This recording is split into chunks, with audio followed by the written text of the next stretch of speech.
Necris the Everliving and Max the Summoner have both come across an ancient temple full of treasure. Both wish to claim it for themselves. Who will win this fight? Necris, Max the Summoner, will rue the day he crossed me. Or Max. Haha, Necris has no idea what he's dealing with. It is I, Necris. We have Necris the Everliving and his bodyguard Araxis. We have his apprentice Karsus and his bodyguard Mikalosh. Then we have our two crossbowmen, the Crow and One Eye. Then we've got two men at arms and two skeletons that are thugs. It's me, Max the Summoner. Then we've got Max the Summoner's team, which we've got Max, his apprentice Devil, his Knight. We've got two medium constructs, Gengar and Haunter. We've got an infantryman.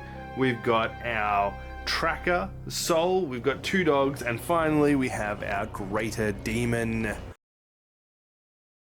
The Complex Temple. The priests of a long-forgotten god collected many treasures, but they also knew how to guard them.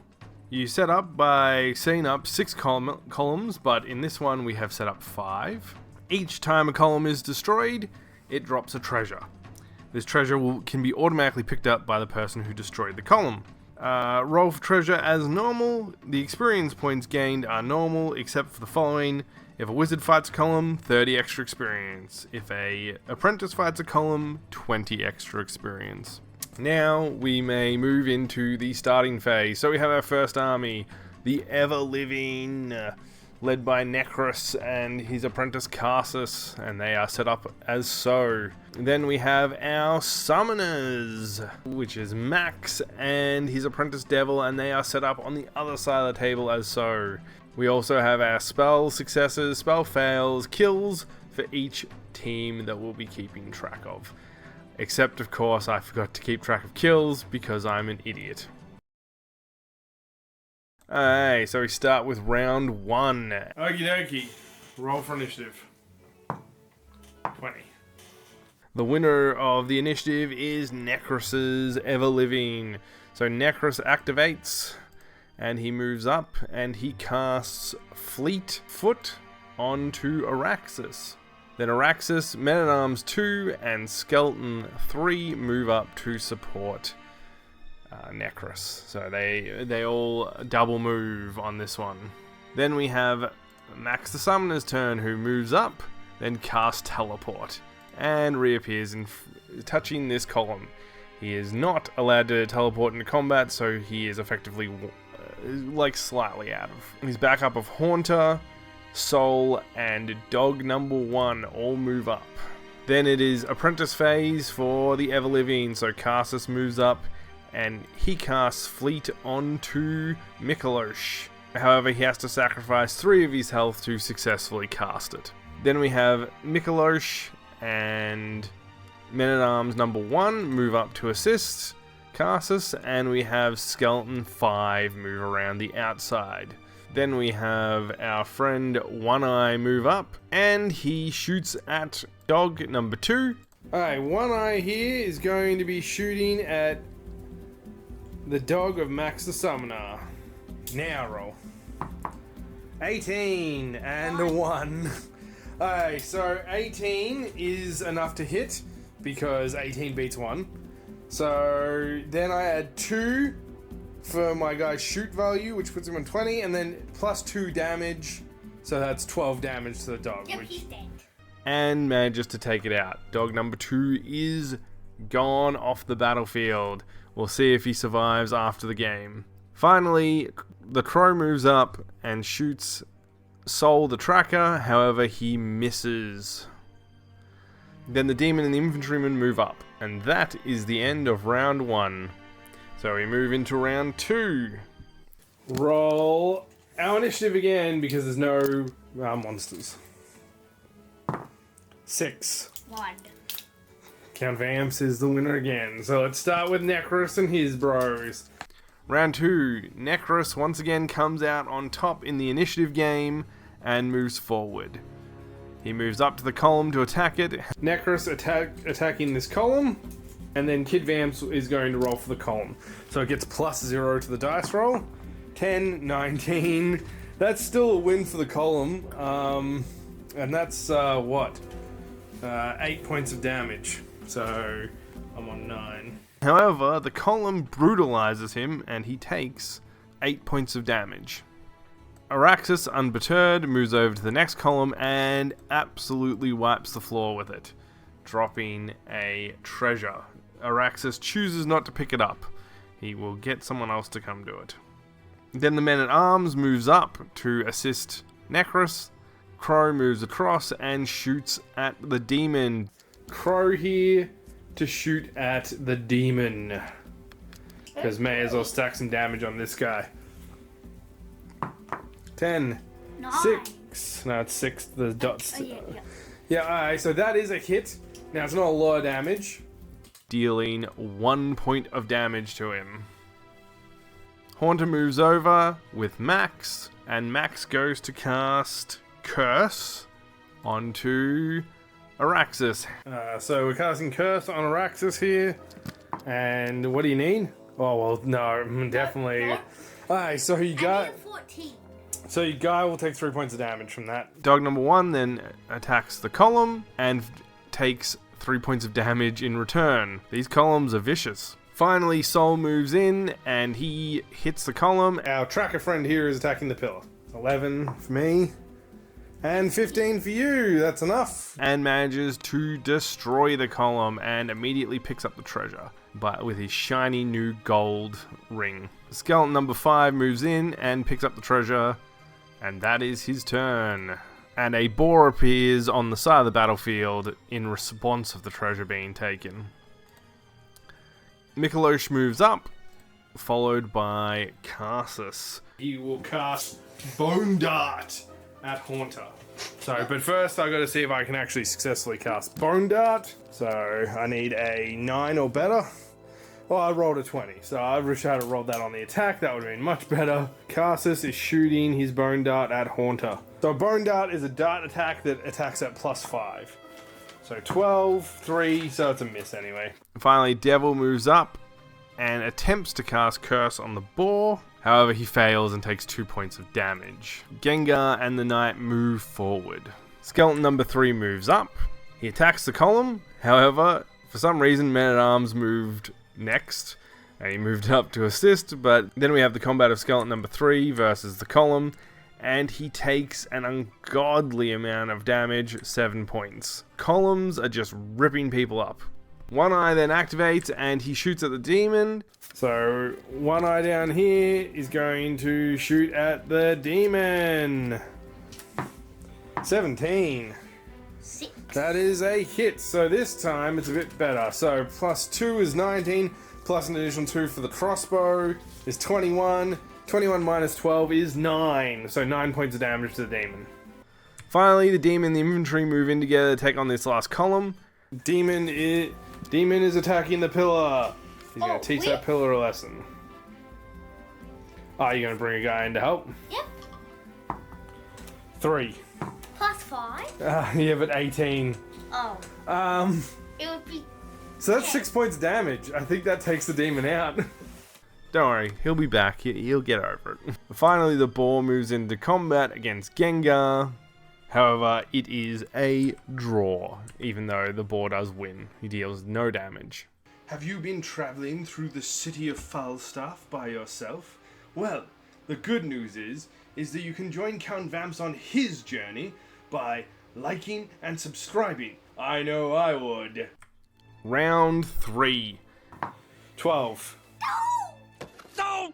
Necris once again comes out with the win on the initiative. The Man-at-Arms moves into the column and fights with Skeleton number 3, and they manage to pull out a win, and Skeleton number 3 picks up the treasure. Necris casts Bone Dart at Haunter. That should be fine. 11 is good. Yep. Necris, with his oh so powerful Bone Dart, Bone Darted Haunter. 17. 10. Yep, so it's actually 23, which is 11 points of damage. Necris manages to hit Haunter with the Bone Dart, dealing a whopping 11 points of damage, leaving him on 1 health. Max then moves in with Haunter and the infantryman, and they manage to destroy the column in combat, and the infantryman picks up the treasure. The skeleton number 5 moves back with the treasure, and then Araxis and Mikolosh team up on the poor infantryman. So Araxis and Mikolosh versus the infantryman. So roll a dice. I get +6 to this roll. I believe you get +2. Infantryman? Yeah. Oh. Infantryman. Yep. Fight 2. Oh, we'll say this. He put up a damn fine fight. 23. 23 minus 11 is 12 points of damage, which I think is enough to take him out. The treasure is then dropped on the ground, but is over an inch away from Max, meaning it's unable to be picked up, sadly. Not for Cassus, though, who moves up and picks the treasure up. Devil pulls back and attempts to curse Cassus. However, he fails and takes 2 points of damage. The knight moves into combat with the boar, and they attempt to double team the boar. So we got Gengar and our knight versus the boar. 18. 10. So, yeah, ouch. So 22 minus 13 is 9 points of damage. One Eye shoots and Haunter and takes him out. He is off the field. Crow shoots at the dog and misses. Dog moves into combat with skeleton number 3. And then the dog.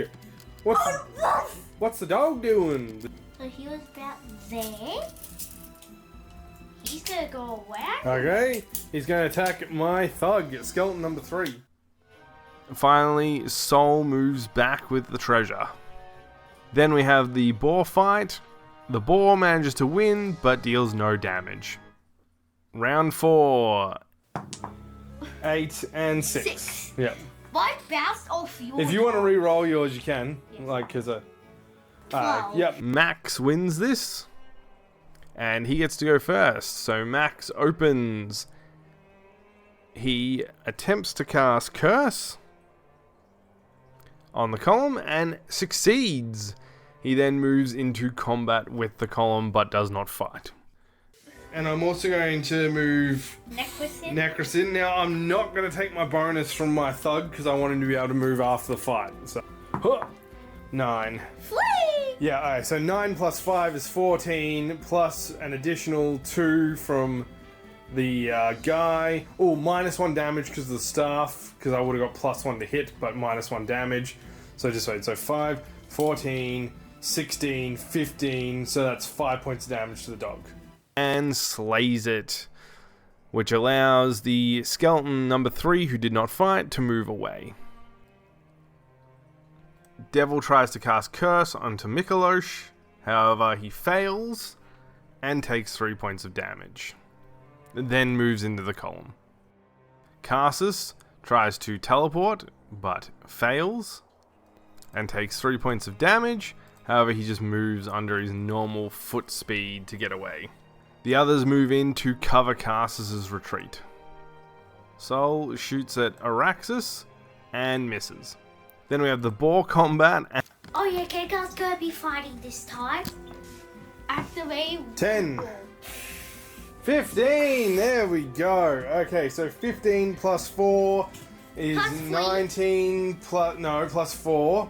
So that's 19, 21 plus an additional 1, 22.